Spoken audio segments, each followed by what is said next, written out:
Hello বন্ধুগণ, welcome to care cricket news. সর্বপ্রথম team ইন্ডিয়াকে একটা জোরে হাততালি, যেরকম পারফরমেন্স দিল টিম ইন্ডিয়ান তো পারফরমেন্স দিল কি রে ভাই। অভিষেক শর্মা কত জোরে জোরে যে ব্যাট ঘুরাচ্ছে, মনে হচ্ছে তো বল। সর্বপ্রথম তার ব্যাটই কিন্তু স্টেডিয়ামে বাইরে চলে যাবে।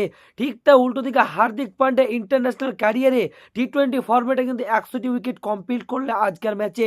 ঠিক তাই উল্টো দিকে বরুণ চক্রবর্তীও কিন্তু 50টি উইকেট কমপ্লিট করলেন। বরুণ চক্রবর্তী, আশদীপ সিং, হর্ষিত রানা দুর্দান্ত বোলিং করেছে, একেবারে আগুনের মতো বোলিং করেছে ভাই। যেরকম বোলিং করেছে মারাত্মক লেভেলে, মাত্র 118 রানে কিন্তু পুরো পারিটা সামটে দিয়েছে সাউথ আফ্রিকা আনএক্সপেক্টেড পারি খেলেছে প্রত্যেকটাই ব্যাটসম্যান। সাউথ আফ্রিকার ব্যাটসম্যানরা সব প্লেয়ারই কিন্তু আউট হয়ে গেল। একদিকে কিন্তু প্লেয়ারের মতো হারিয়েছিল সাউথ আফ্রিকার ক্যাপ্টেন অ্যাডাম মার্ক্রাম একটা অর্ধশত রান পারি খেলেন এবং তার পারির বিনিময়ে কিন্তু সাউথ আফ্রিকা 100 রান ক্রস করতে পারেন এবং ভারতকে 119 রানের টার্গেট দেয়।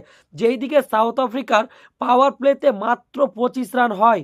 একটি 6 ওভারের পাওয়ার প্লে, সেই 6 ওভার পাওয়ার প্লেতে মাত্র 25 রান। টি-20 ফরম্যাটে 6 ওভার কতটা গুরুত্বপূর্ণ হয়ে থাকে প্রত্যেকটাই দলের জন্য, এটা কিন্তু এক্সট্রা করে বোঝাতে হবে না। পাওয়ার প্লেতে যদি 25টা রান হয় তাহলে যে কোনো প্লেয়ার এবং যে কোনো টিমের জন্য মুসিবত।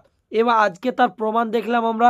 সাউথ আফ্রিকা মাত্র 118 রান করতে পারেন। ঠিকটা উল্টো দিকে সাউথ আফ্রিকার দিক থেকে দেখতে গেলে সাউথ আফ্রিকা একেবারে খুব একটা খারাপ খেলেছে এবং ভারতের দিক থেকে খেলতে গেলে ভারত কিন্তু অসাধারণ খেলেছে ভাই। প্রত্যেকটা প্লেয়ার থেকে নিয়ে প্রত্যেকটাই বলার, যেরকমটা হয় কুলদীপ যাদব প্রথম ওভার করতে এসে কিন্তু 10 রান খেয়ে যায় এবং কুলদীপ যাদবকে মাত্র 2 ওভার করায় এবং 2 ওভার করে কিন্তু একটি উইকেট নেয়। সেই উইকেটটি কিন্তু পেয়েছে লাস্ট ওভারে। ঠিক তা উল্টো দিকে বরুণ চক্রবর্তী কিন্তু আউটস্ট্যান্ডিং বোলিং করেছে ভাই। বরুণ চক্রবর্তী 4 ওভারে মাত্র কিন্তু 11টা 10টা রান দিয়েছে ভাই। মাত্র কিন্তু 10 রান অথবা 11 রান দিয়েছে বরুণ চক্রবর্তী এবং আশদীপ সিং আনবিলিভেবল পারফরমেন্স ভাই। সত্যি কথা বলতে গেলে আশদীপ সিং কিন্তু সেকেন্ড টি-20 ম্যাচটিতে কিন্তু আউট অফ ছন্দে ছিল। যেরকমটা আমরা ধরি 1 ওভারে 7টা ওয়াইড, ঠিক তা উল্টো দিকে এই ম্যাচটিতে যেরকম তার হাত থেকে বোলিং ছুটছিল এবং হর্ষিত রানা এবং আশদীপ সিং এর যেই 6 ওভারের স্পেলটা ছিল, এই দুই বলারের মারাত্মক লেভেলে বোলিং করার জন্যই মাত্র 25 রান করতে পেরেছে সাউথ আফ্রিকা। টিম ইন্ডিয়া এদিক দিয়ে ভালো করলো, কিন্তু সাউথ আফ্রিকার দিক থেকে অ্যাডাম মার্ক্রাম কিন্তু একেবারে ভাই ফাইট করেছে। এক কথায় বলতে গেলে অ্যাডাম মার্ক্রাম কিন্তু সাউথ আফ্রিকার তরফ থেকে একাই লড়াই করে গেছেন। সাউথ আফ্রিকার তরফ থেকে তো হলো, যদি আমাদের প্লেয়ারদের আলোচনা করি যে আমাদের প্লেয়াররা কোন ব্যাটসম্যানরা কীরকম পারফরমেন্স করলো, তাহলে আমাদের সর্বপ্রথম যদি আমরা দেখি ক্যাপ্টেন এবং ভাইস ক্যাপ্টেন।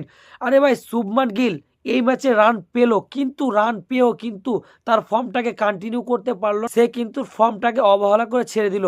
আমি বলবো কেন বলছি অবহেলা করে ছেড়ে দিল, যেহেতু 9 বলে কিন্তু 18 রান করে ফেলেছিলেন শুভমান গিল। সেই জায়গাতে কিন্তু মার্কো জেনসেন আউট করলো শুভমান গিলকে এবং 25 বল খেলে 25টা রান করে গেল শুভমান গিল। তো ভাবতে পারছো টি-20 ফরম্যাটে 100 স্ট্রাইকে ব্যাটিং করলে কোনো ব্যাটসম্যানকে কিন্তু মৌকা দিবে না কোনো বোর্ড এবং কোনো সিলেক্টর।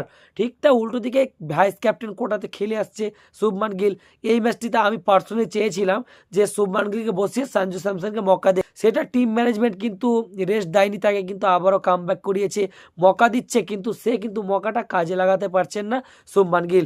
ঠিক তা উল্টো দিকে সূর্যকুমার যাদব ক্যাপ্টেন আমরা মনে করলাম ব্যাক টু ব্যাক 2টা 4 তো লাগালো লুঙ্গি ইঙ্গিডির ওভারে, কিন্তু আবারও একটা ল্যাপ শট খেলতে যে আউট হয়ে গেল। আমরা কিন্তু আশা রেখেছিলাম যে সূর্যকুমার সুরিয়াদা কিন্তু হয়তো এই ম্যাচটিতে উইনিং শট লাগাবে অথবা উইনিং রানটা তার ব্যাট থেকে আসবে, কিন্তু না, সূর্যকুমারও কিন্তু উম্মিদে পানি ঢেলে চলে গেল ভাই।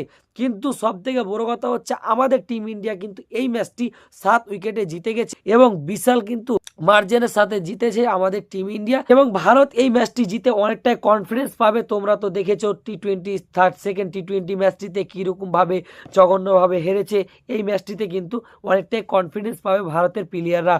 তো আশা করি ভিডিওটা তোমার খুব ভালো লাগলো এবং হার্দিক পান্ডের 100তম উইকেট পাওয়াটা তোমার কেমন লাগলো এবং বরুণ চক্রবর্তী 50টা উইকেট নিল এবং বরুণ চক্রবর্তী টি-20 ফরম্যাটে কতটি উইকেট নিতে পারে তার কেরিয়ারে, ফুল কেরিয়ারে তোমাদের কীরকম মতামত অবশ্যই কমেন্ট বক্সে লিখে জানাও।